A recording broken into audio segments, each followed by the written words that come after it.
Welcome to this video. If you want to know if someone is monitoring your phone, this is the right video for you, so kindly stay with me.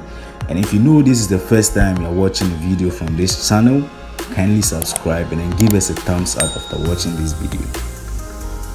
So let's get straight to the video. So if you want to know if someone is monitoring your phone, this is what you do. You go to your dialer and then you dial *#21#. You dial this and then you call. So after calling, this is the page that will appear.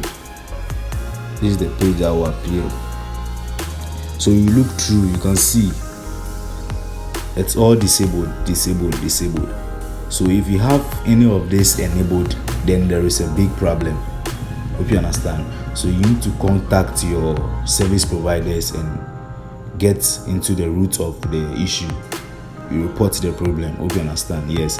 So you have any of this enabled, then you should know that someone is monitoring your phone. Thank you for watching this video once again. If you know this is your first time watching this video, kindly subscribe to this channel and then turn on post notification, so anytime we drop a tutorial video, you'll be the first to be notified. Thank you.